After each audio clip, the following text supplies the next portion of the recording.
Everyone, my self Zeeshan and welcome to my channel code with ji.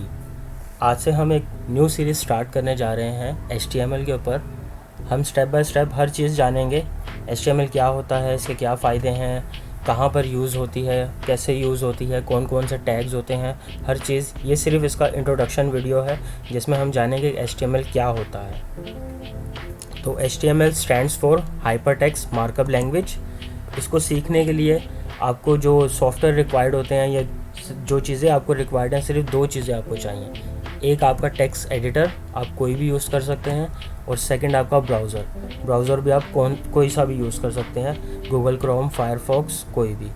Text editor में आप notepad use कर सकते हैं, Notepad plus plus, Dreamweaver, Sublime, Brackets और VS code. हम इस सीरीज़ में VS कोड को यूज़ करेंगे क्योंकि ये माइक्रोसॉफ्ट का ओपन सोर्स और फ्री एक बनाया हुआ सॉफ्टवेयर है, एडिटर है, और बहुत ही अच्छा एडिटर है ये। तो हम VS कोड को यूज़ करेंगे। What is HTML? HTML stands for hypertext markup language which is used to design web pages. HTML की जो एब्रीविएशन होती है वो होती है हाइपरटेक्स्ट मार्कअप लैंग्वेज, जो कि वेब पेजेस बनाने के काम आती है। जितनी भी आप वेबसाइट्स देखते हैं, आप google.com पे google.com खोलते हैं, youtube.com खोलते हैं, fiverr.com, जितनी भी वेब पेजेस आप देखते हैं वो सब HTML हाइपरटेक्स्ट मार्कअप लैंग्वेज के ऊपर ही बनी होती हैं। It is the language of web. जिस तरह का मैंने आपको बताया, कोई भी वेबसाइट हो वो जो है ना HTML के ऊपर बनी होती है, ठीक है। इसी तरह यही डेफिनेशन हमें बता रही है, it is the language of web because it provide the skeleton of the web pages. ठीक है, ये सिर्फ एक वेबसाइट का जो है वो स्केलेटन बनाने के काम आती है। कोई भी चीज़ होती है पहले उसका स्केलेटन बनाया जाता है। लेट्स सपोज जब एक गाड़ी तैयार होती है, कोई भी न्यू मॉडल बनता है, तो डायरेक्ट गाड़ी नहीं बन जाती, पहले उसका मेटल तैयार किया जाता है, फिर उसको खूबसूरत किया जाता है, उसके ऊपर कलर होता है, उसके ऊपर अच्छे से कांच, मिरर, ये वो चीज़ें लगा के खूबसूरत बनाया जाता है। फिर उसकी फंक्शनैलिटी परफॉर्म की जाती है कि गाड़ी किस स्पीड से चलेगी, ठीक है, डीजल का कब बताएगी, पेट्रोल का कब वो बताएगी, ये सारी चीज़ें उसकी जो है ना फंक्शनैलिटी में होती है। ब्रेक कब लगेगी। इसी तरह वेबसाइट होती है। वेबसाइट के लिए आप कोई भी पहले स्केलेटन तैयार करते हैं, फिर उसको डिज़ाइनिंग का पार्ट हमारा CSS में आता है, ठीक है। उसको हम डेकोरेट करने के लिए, एक अच्छा डिज़ाइन बनाने के लिए CSS का यूज़ करते हैं, ठीक है। और जो हमारी फंक्शनैलिटी परफॉर्म होती है, लेट सपोज किसी बटन पर क्लिक कर गए, किसी जगह हम चले गए, किसी जगह पे हमारा डाटा पड़ा हुआ है, वो रिट्रीव हो रहा है, इंसर्ट हो रहा है, तो ये सारी हमारी डायनामिक चीज़ें आ जाती हैं, जिसके लिए हम फिर प्रोग्रामिंग लैंग्वेजेस यूज़ करते हैं, ठीक है। फॉर्म्स वगैरह के ज़रिए हम डाटा भेजते भी हैं, मंगाते भी हैं, लेकिन वो जो फॉर्म होते हैं वो डिज़ाइन HTML के ऊपर ही होते हैं, क्योंकि HTML तो बेस है। कोई भी वेबसाइट हो, अगर आपको बैकएंड फ्रंट एंड का काम करते हैं या बैक एंड का काम करते हैं, HTML तो आपको आनी ही चाहिए, इतनी ज़रूरी है ये। हाइपरटेक्स्ट का मतलब क्या होता है? हाइपरटेक्स्ट का मतलब होता है लिंक।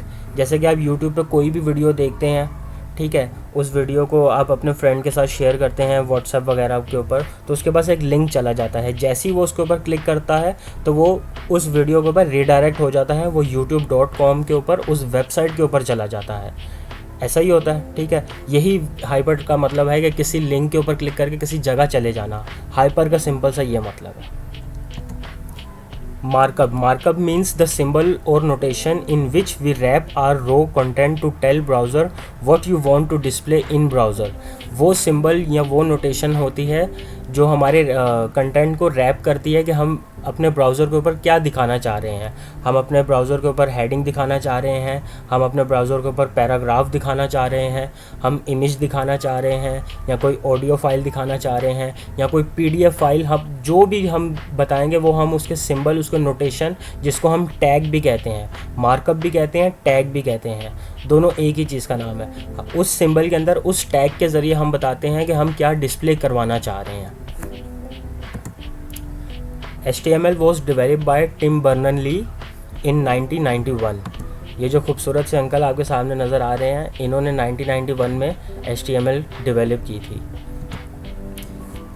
HTML का बेसिक स्ट्रक्चर अब एक दफ़ा देख लेते हैं कि क्या होता है। कोई भी लैंग्वेज हो उसका सिंटैक्स होता है, उसको लिखने का एक तरीक़ेकार होता है।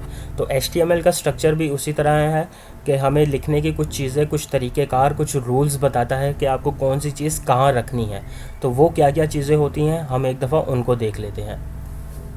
सबसे पहले हमारे पास डॉक टाइप होती है।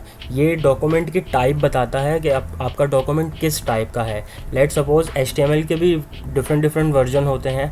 अब पुराना वर्जन आप यूज़ कर रहे हैं तो उसकी डॉक टाइप अलग आ रही होगी। ये HTML5 की, हम लेटेस्ट वर्जन पढ़ रहे हैं तो ये HTML5 की है। तो ये बता रहा है कि हमारा HTML5 का डॉक्यूमेंट है। डॉक टाइप के बाद हमारे पास आता है HTML। यहाँ से हमारा डॉक्यूमेंट स्टार्ट होता है। इसको लिखने का तरीका क्या है, लेस देन, टैग का नाम मेरे HTML और ग्रेटर देन। यहाँ से मैंने HTML का अपना जो है टैग वो शुरू किया और इस HTML के टैग को मुझे क्लोज भी करना है। ये मेरा टैग रूट है, मेरी HTML यहाँ से स्टार्ट हो रही है, ठीक है। यहाँ से मैंने अपना टैग शुरू किया और यहाँ पर मैंने लेस देन / टैग का नाम मेरे HTML और ग्रेटर देन के साथ मैंने अपने HTML टैग को क्लोज़ कर दिया।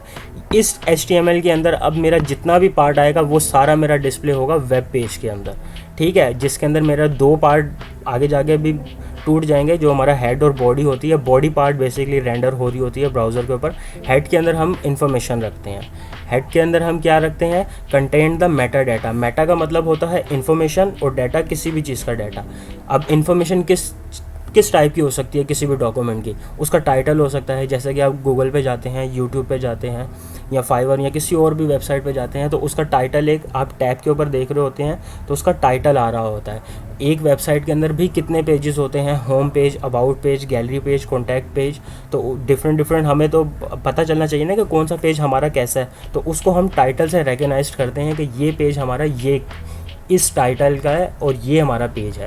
तो इसके अंदर हम ये चीज़ें बताते हैं। फिर जिस तरह हम CSS वगैरह यूज़ करते हैं उसकी फ़ाइल हम अपने हेड सेक्शन के अंदर रखते हैं। कोई एक्सटर्नल फ़ाइल का लिंक, कोई फ़ॉन्ट वगैरह हो गया, बूटस्ट्रैप की लाइब्रेरीज़ हो गई, जो चीज़ें हम इंफॉर्मेशन होती है वो सारी हम अपने हेड सेक्शन के अंदर रखते हैं। और बॉडी हमारी वो सेक्शन होती है जो रेंडर होती है हमारे ब्राउज़र के ऊपर। जैसे मैंने यहाँ पर बॉडी के अंदर लिखा है H1 के अंदर हेलो वर्ल्ड। और एक बात और याद रखिएगा कि जो भी टैग ओपन होगा वो क्लोज भी होगा। अगर आप HTML का टैग देखें तो यहाँ पर मेरा HTML का टैग ओपन हुआ, यहाँ क्लोज़ हुआ। यहाँ पे मेरा हेड का सेक्शन जो है वो स्टार्ट हुआ, उसके अंदर मैंने टाइटल दिया, टाइटल स्टार्ट हुआ, टाइटल को वहीं क्लोज़ किया। फिर उसके बाद मेरा हेड सेक्शन आया, ये इतना सा एक पार्ट हो गया। फिर मैंने बॉडी सेक्शन स्टार्ट किया, उसके अंदर H1 दिया, H1 को क्लोज़ किया, फिर मैंने बॉडी को क्लोज़ किया। जो टैग स्टार्ट होगा वो क्लोज़ भी होगा, ठीक है। ये हमारी HTML का बेसिक स्ट्रक्चर है। इससे नेक्स्ट वीडियो में मैं आपको बताऊंगा कि हम किस तरह एक HTML की फ़ाइल को क्रिएट करते हैं और अपने ब्राउज़र के ऊपर उसका डाटा रेंडर करवाते हैं। Thank you for watching, have a nice day.